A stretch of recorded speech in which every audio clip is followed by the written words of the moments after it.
Oi, meu nome é Ana Carolina Justo Barbur, eu sou aluna do curso de Engenharia Sanitária e Ambiental da UFSC e nesse vídeo eu vou apresentar os principais pontos corrigidos no meu trabalho de análise morfométrica da bacia hidrográfica do Rio Caldas, localizado no estado de Goiás, e como foi realizado os delimitações manual e automática da bacia. O presente trabalho tem como objetivo comparar os diferentes métodos de delimitação com os das ferramentas QGIS e a realização dos cálculos morfométricos pelo Excel. Então, primeiramente, eu vou mostrar aqui as sugestões do meu trabalho e como que foi implementado. Primeiro, ele falava das falta de elementos nos mapas, principalmente no mapa de localização. Então, eu adicionei aqui, mudei o mapa de localização e coloquei o grid, o norte, a escala. Então, ele ficou assim.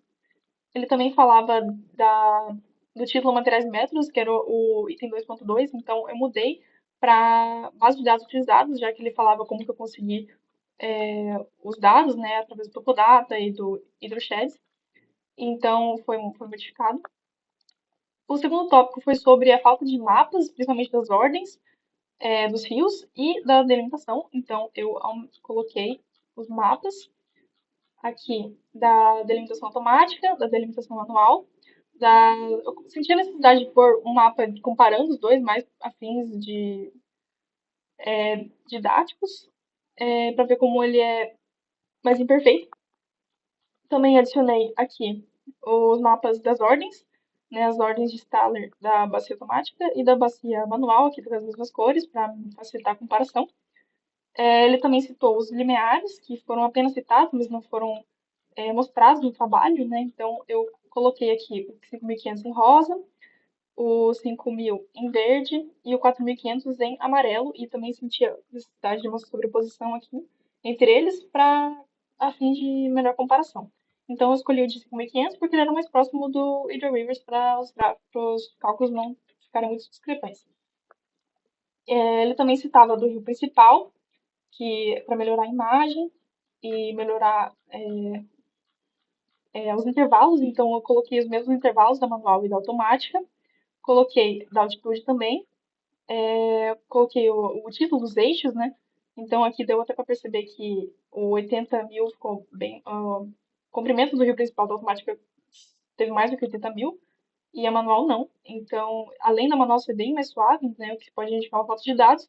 Então tem essa comparação que foi citada também. Os cálculos de tempo de concentração também foram refeitos aqui, principalmente os cálculos anteriores a eles, que era da declividade, então para evitar a propagação de erros, né? Então eles foram recalculados aqui. Todas as leis de Orton também foram recalculadas, principalmente a terceira, que estava bem discrepante aqui, tanto a manual quanto a automática, agora ela está um pouco melhor. E também foi implementada a quarta lei do método manual. Além disso, a conclusão foi reelaborada, levando em consideração os resultados obtidos em ambos os métodos. Então, eu reelaborei a conclusão para comparar melhor a declividade, densidade de drenagem, para comparar, além dos tempos de concentração, que da bacia manual deu maior, né? Então, o que poderia significar maior alteração de relevo, né? E agora eu vou mostrar como foi realizado a bacia automática no QGIS aqui. Então, primeiramente, com raster sem depressão. A partir desse raster foi criada a camada de string segments, flow direction e flow accumulation. Com o flow accumulation, o escritório foi reposicionado para o ponto de maior acumulação. E a partir do flow direction foi gerado a bacia automática com a ajuda do R2Vert, que é uma ferramenta aqui do QGIS. Então, assim ficou a bacia automática. E a bacia manual, né, foi realizada a partir do mesmo MDT aqui, então, e com a implementação das curvas de nível. Então, com as curvas de nível, foi editado aqui manualmente uma bacia manual, né? Então, a partir dessas ferramentas foi possível a delimitação manual com as curvas de nível. Agora eu vou mostrar um pouco dos meus cálculos aqui. Então, os cálculos foram realizados sobre o Excel. A curva ipsométrica aqui foi retirado do QGIS, depois foi passado para o Excel para plotar o gráfico. Aqui foram realizados as contas principais, né, da índice de compacidade, da fator de forma, da anual e da automática. Aqui a quarta lei da manual. E aqui a primeira, segunda e terceira lei de ordem de ambas as delimitações, né? Aqui também tem a quarta. Vou mostrar também como foi realizado aqui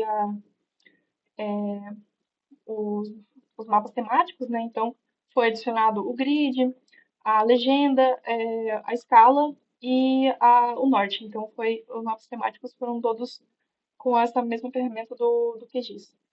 Então, basicamente, foram essas as maiores alterações no meu trabalho. As principais correções foram principalmente a adição de mapas, principalmente das ordens de Starler, o que foi crucial para comparar melhor os dois métodos, né?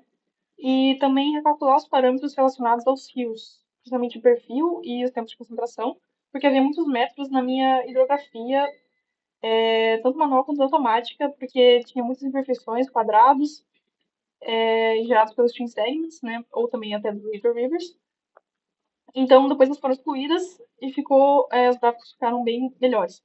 Então, também teve o cálculo da terceira lei de Orton, que ficou bem mais coerente. Mas, no geral, todas as questões impactaram diretamente as comparações corretas dos dois métodos e também na própria aprendizagem, né, na minha aprendizagem, que eu acabei gravando através de repetições desses processos. Então, achei bem interessante ter essa oportunidade de tentar novamente e poder entender meus erros para melhorar o trabalho.